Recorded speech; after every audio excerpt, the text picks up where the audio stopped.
नमस्कार दोस्तों, औसम साहित्यिक कहानियाँ में आप सभी का बहुत बहुत स्वागत है। आज सुनिए कहानी माता का हृदय।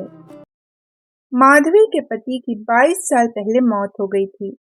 उसके पास कोई धन दौलत नहीं थी और संपत्ति के नाम पर सिर्फ एक बेटा था जो इस वक्त जेल में बंद था। अपने उस घर में वो अकेली पड़ गई थी और उसके आंसू तक पोंछने वाला कोई नहीं था। माधवी ने बड़े दुख तकलीफों को झेलते हुए अपने बच्चे को पाल पोस कर बड़ा किया था।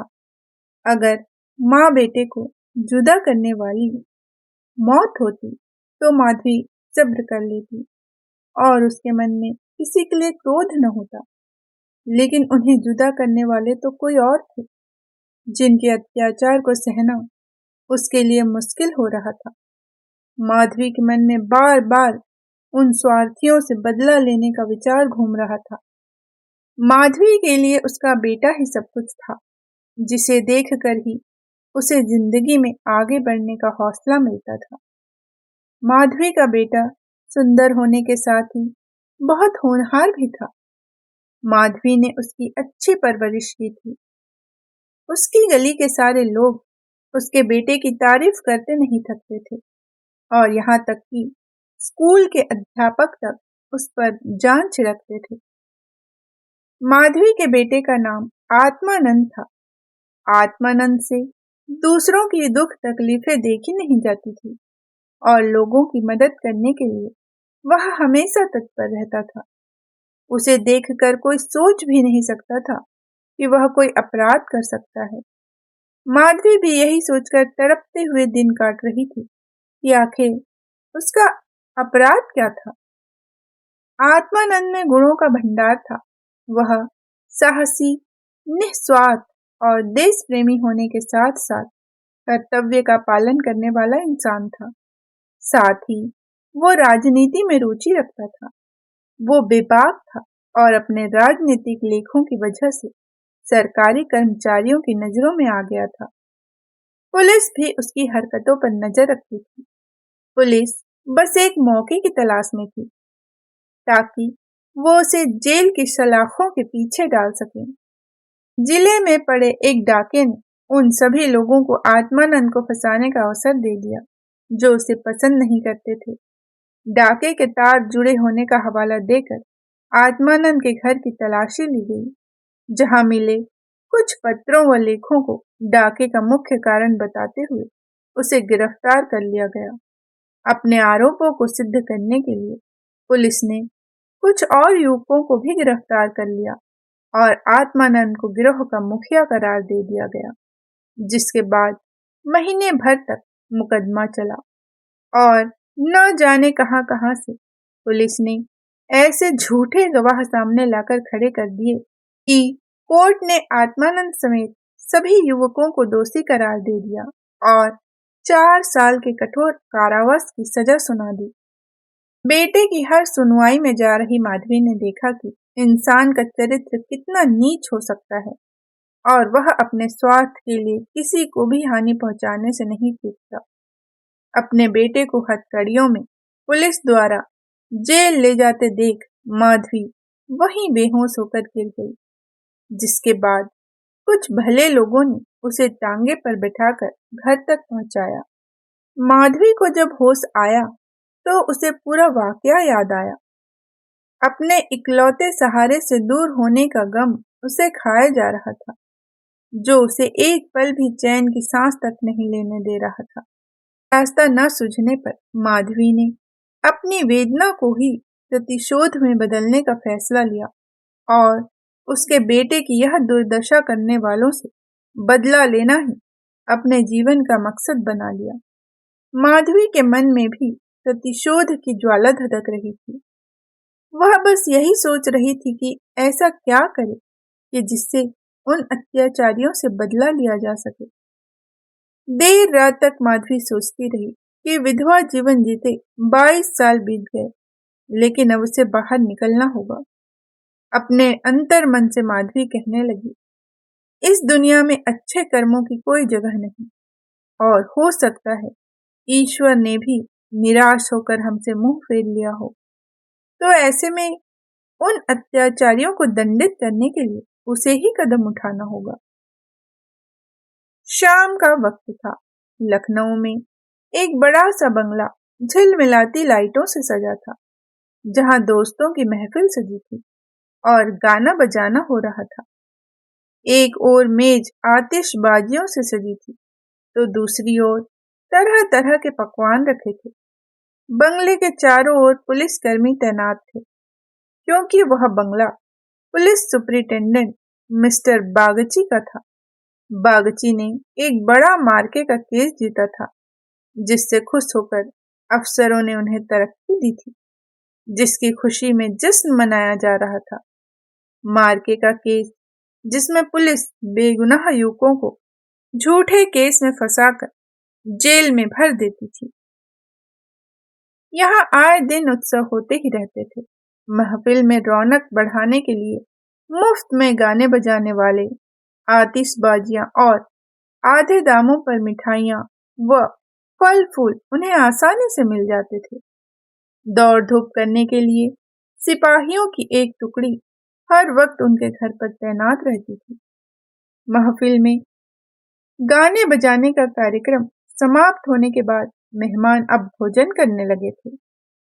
दुकान से दावत का सामान ढोने वाले मजदूर उन्हें कोसते हुए वहां से चले गए थे। बस बाकी बचे मजदूरों के साथ एक बूढ़ी औरत वहां काम कर रही थी। वो बूढ़ी औरत चेहरे पर हल्की मुस्कान लिए अपने काम में मग्न थी। वह महिला और कोई नहीं बल्कि माधवी थी, जो बदला लेने के लिए मजदूर बनकर काम कर रही थी। महफिल खत्म होते होते सभी मेहमान जा चुके थे। इक्के दुक्के मजदूर बचा हुआ खाना समेट रहे थे। माधवी एक कोने में चुपचाप बैठी हुई एकटक सभी को देखे जा रही थी। सहसा मिस्टर बागची की नजर माधवी पर पड़ी, तो वो उसके पास पहुंचे और बोले, तुम अब तक यहाँ क्या कर रही हो? कुछ खाने के लिए मिला या नहीं? माधवी ने नजर उठाकर बागची को देखकर कहा, साहब, खाना तो मिल गया है, लेकिन मेरे पास जाने के लिए कोई जगह नहीं है। अगर आपको ऐतराज न हो तो मुझे यहीं कोने में पड़ी रहने दीजिए। माधवी की बात सुनकर बागची ने कहा, नौकरी कर लेगी बंगले में? बच्चे को पालना आता है क्या? बागची की बात सुनकर माधवी ने तपाक से कहा, जी साहब, बच्चों को अच्छे से खिलाना जानती हूँ मैं। इसके अलावा घर के छोटे बड़े काम भी कर सकती हूँ। बस मुझे एक मौका दे दीजिए। माधवी की ओर ध्यान से देखते हुए बागची ने कहा, तो ठीक है, तुम आज से ही काम शुरू कर दो। माधवी को बागची के बंगले में काम करते हुए 1 महीने से अधिक हो गया था। माधवी अपने काम में इतनी निपुण थी कि उससे पूरा घर खुश था। बागची की पत्नी का स्वभाव चिड़चिड़ा था और वह आलस व अपनी खराब सेहत के चलते दिन भर बिस्तर पर या सोफे पर पड़ी रहती और नौकरों पर चिल्लाती रहती। उसके स्वभाव के कारण बच्चे का ध्यान रखने वाली आया ज्यादा दिन टिक न पाती थी। माधवी उसकी जली कटी बातें सुनकर भी चुपचाप अपने काम में लगी रहती। इसलिए बागची की पत्नी को उससे कुछ खास शिकायतें नहीं थी। उसने बच्चे की देखभाल की जिम्मेदारी माधवी को ही दे दी थी। बागची और उनकी पत्नी को इससे पहले भी कई बच्चे हो चुके थे, लेकिन अज्ञात कारणों से उनका एक भी बच्चा कुछ महीनों या फिर साल भर से ज्यादा जीवित नहीं बच पाता था। इसलिए इस बच्चे पर दोनों माँ बाप की जैसे जान बसती थी। पढ़े लिखे होने के बावजूद दोनों अपने बच्चे की सुरक्षा के लिए टोना टोटका व जंतर मंतर अपनाने से भी परहेज न करते थे। बच्चा माधवी के पास ही ज्यादा समय बिताता। इस वजह से वो माधवी से काफी ज्यादा घुल मिल गया था। अगर माधवी कुछ देर के लिए भी उसकी नजरों से दूर हो जाती तो बच्चा जोर जोर से रोने लगता। बच्चा माधवी को ही अपनी माँ समझता और वह साथ खेलती तो ही खेलता, वह दूध पिलाती तो ही पीता और वह सुलाती तो ही उसे नींद आती। अपने पिता को तो बच्चा जैसे कोई अजनबी समझता था और माँ उस पर ध्यान ही नहीं देती थी। माधवी को लगा था कि बड़े घर में काम करने से तनख्वाह अच्छी खासी मिल जाएगी, जिससे महीने का खर्च पूरा हो जाएगा। लेकिन यहाँ तो नौकरों से हर एक पैसे का हिसाब लिया जाता। एक दिन बच्चे को गोद में उठाए माधवी ने मालकिन से कहा कि बच्चे के लिए कोई खिलौना गाड़ी मंगवा देती तो अच्छा होता। माधवी की बात सुनकर मिसेस बागची ने कुंठित स्वर में कहा, कहाँ से मंगवाऊं इसके लिए खिलौना गाड़ी? हाथ में रुपए भी तो होने चाहिए। इसका खिलौना 10-20 रुपए में आएगा और इतने रुपए कहाँ है हमारे पास? माधवी ने मिसेस बागची की ओर गौर से देखकर कहा, मालकिन खिलौना ही तो है। माधवी की बात सुनकर मिसेस बागची ने कहा, अब तुमसे क्या छुपाना? दरअसल तुम्हारे मालिक की पहली पत्नी से 5 बेटियां हैं जो इलाहाबाद के एक स्कूल में पढ़ रही हैं। पांचों कुंवारी हैं और उनकी पढ़ाई लिखाई और दूसरे खर्चों में इनका आधा वेतन चला जाता है। ऊपर से लड़कियों की शादी करवाने के लिए कम से कम 25,000 रुपए लगेंगे। अब कहाँ से लाएं इतने पैसे? मिसेस बागची की बातें सुनकर माधवी बोल पड़ी, मालिक को घूस भी तो मिलती होगी ना। माधवी यह कहकर चुप हो गई।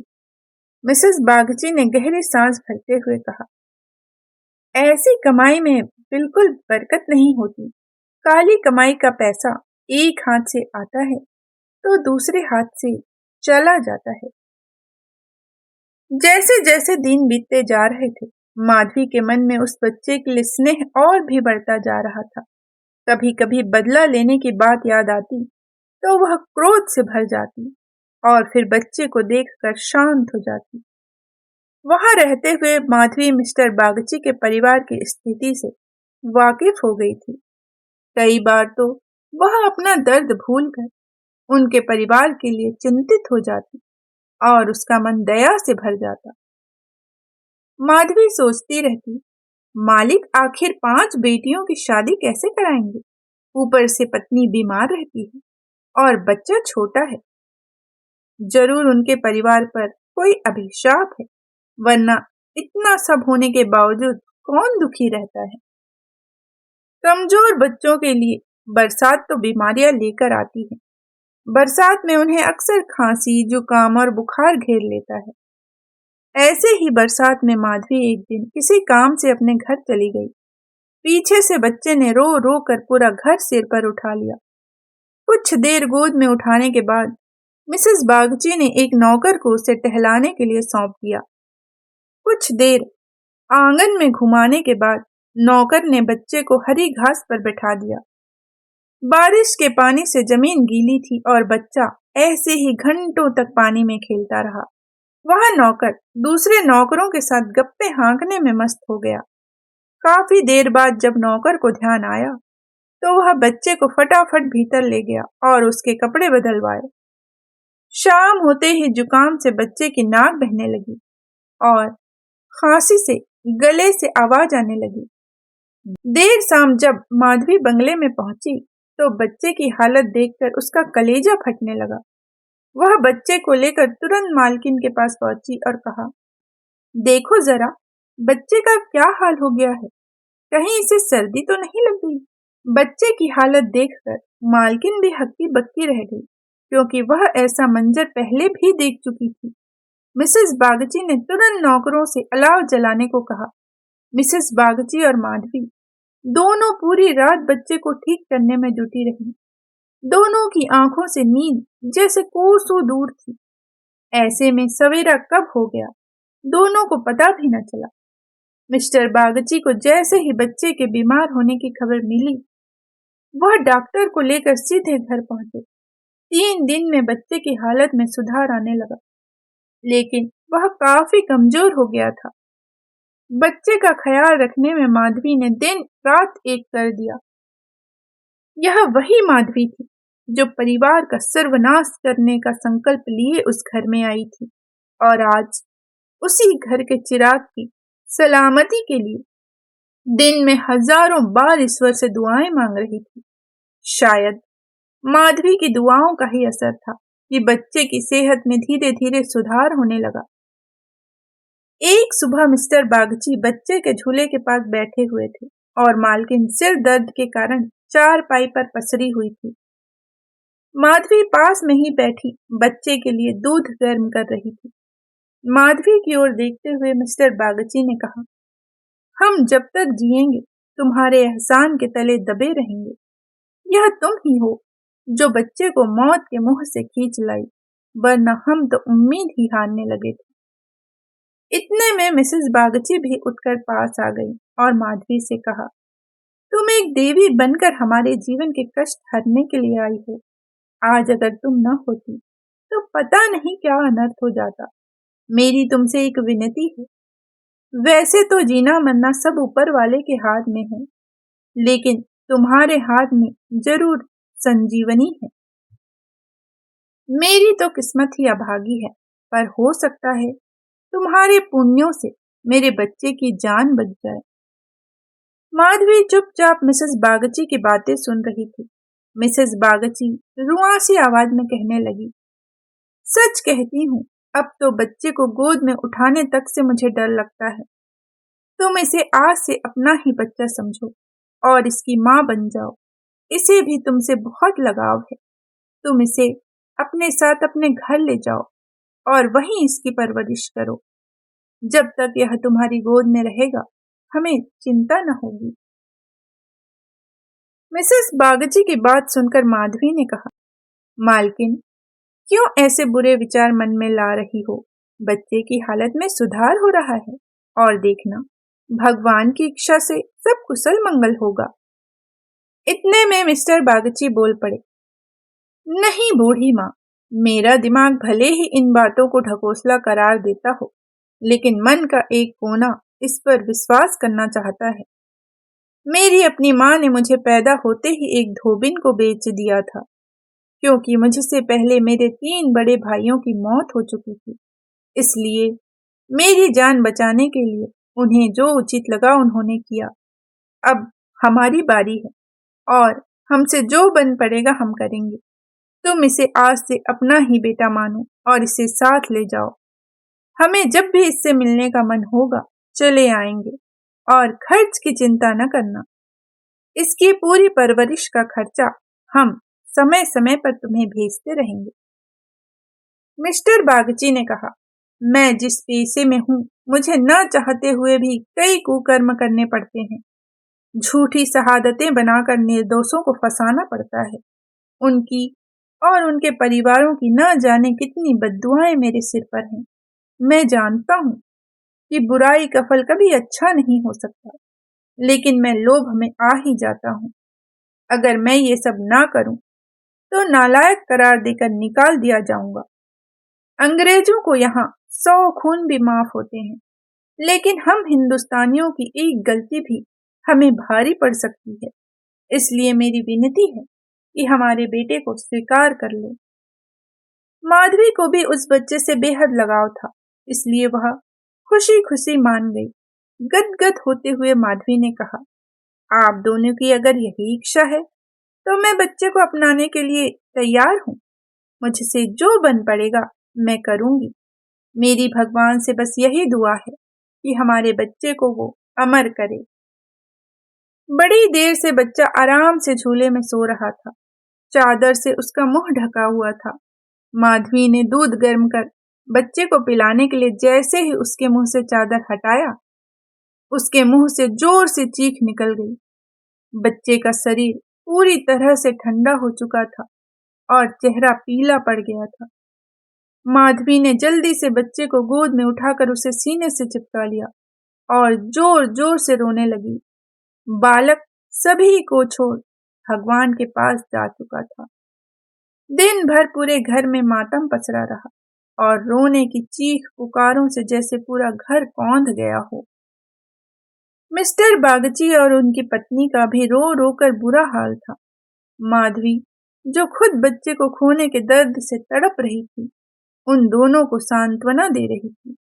माधवी उनसे कह रही थी, अगर उसके बस में होता तो अपने प्राण देकर भी बालक को बचा लेती। लेकिन ऐसा संभव नहीं है। माधवी जो अपना बदला लेने आई थी, ममता के बंधन में बंधकर स्वयं दुख लेकर जा रही है। सच कहते हैं कि माँ का दिल दया का सागर होता है। माँ वह देवी है जिसकी निर्मलता को कोई भी मैला नहीं कर सकता। अभी आप सुन रहे थे कहानी माता का हृदय। इसी तरह की और भी कहानियाँ सुनने के लिए हमारे साथ बने रहिएगा। फिर मिलते हैं एक नई कहानी के साथ। जय हिंद, जय भारत।